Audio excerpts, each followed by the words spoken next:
Abatuze ku kyalo Lutenge ekisangibwa mu town council y'e Naggalama bawuniikiridde namukadde Alice Nambaliro w'emyaka 80 bw'akalidde mu basirikale b'e Naggalama n'abalumiriza okwekobaana ne mukwano gwa muganda we nga ye Nakakaawa Samali ne batandika okumugobaganya ku kibanja kitaawe kye yamulekera. Bino bibadde mu lukiiko lw'ekyalo olwetabiddwamu abasirikale okuva ku poliisi y'e Naggalama abakulembeddwamu Osisaidi Peter Wafula wamu n'entenga Ali ngono ye mukwanaganya wa poliisi n'omuntu wa bulijjo, amyuka RDC w'emukono Michael Segawa n'abatuuze nga n'omutuuze omukadde Nambalirwa gwalumiriza olukiiko luno alubaddemu. Wakati mu maziga omukadde Nambalirwa alumiriza Nakakaawa Samali ne bawala be okumuliisa akakanja nga baagala okumugoba ku kibanja kitaawe kye yamulekera nga kwe kuli n'ekijja kyabwe ng'agamba nti Nakakaawa tebamulinaako kakwate nga ne yamuleeta yafa ng'ategeeza nti tuli lwagezaako okubaako kyakolera ku kibanja kino nga bamuleetera poliisi.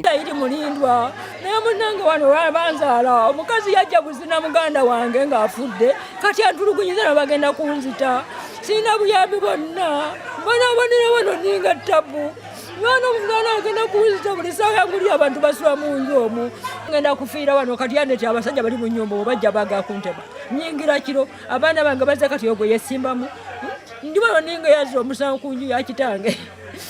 Wabula wabadde ovaawo mpitewo bawala ba Nakakaawa bwe bagadde okwambalira omukadde ono nga bagamba nti alina okubaviira kuba ekibanja kyalemeddeko talinaako bwannannyini era nga poliisi yemutaasizza.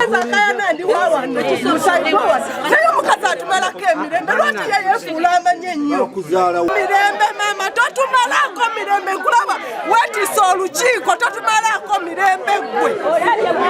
Osisaidi Peter Wafula ategeeza nti okunoonyereza kwe yakola kulaga nti ekibanja ekyogerwako kyatundibwa dda nga waasigalawo ekitundu kitono. Gezaako okulambula ekibanja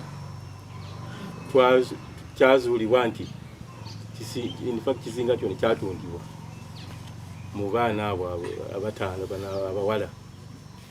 Kosi the other side eri twasangayo waliyo Kagwa eri wansi waliyo Magembe.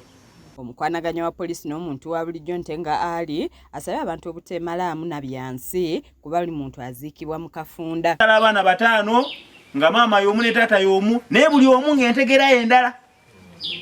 Kati ekyo bw'okitegeera towakanya ndowooza wabula ogezaako kulabika nti wano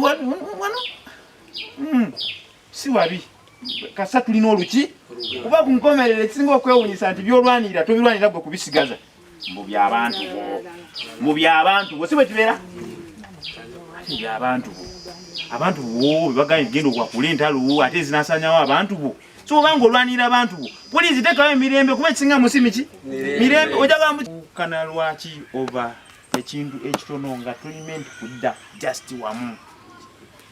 Ate yamyuka RDC Michael Segawa avumiridde effujjo ly'abawala ba Nakakaawa ng'alese ayisizza ekiragiro ky'okupima ekibanja kino ekikaayanirwa buli omu afune omugabo gwe. Ngalo okutegeera ebyawula byagabanwa bitya mukuna bulungi kyembagambye nti ntegedde tulina okusaba bali ekijja kikole ki kibeere sekiwadde kino kiki kino kijja muntu asooka okufuna wano ye mukadde ono omwana akoze eki asigaddewa yasooka okukola ki okufuna paati ye ne ŋŋamba nti ebisigaddewo byonna tulabe otutuuzaamu ani Nambooze byabala byasigalira kubanga Nambooze si ye nannyini kibanja kino. Kaweesa Po yakusakidde eggulire lino ku lwa KSTV agaleero.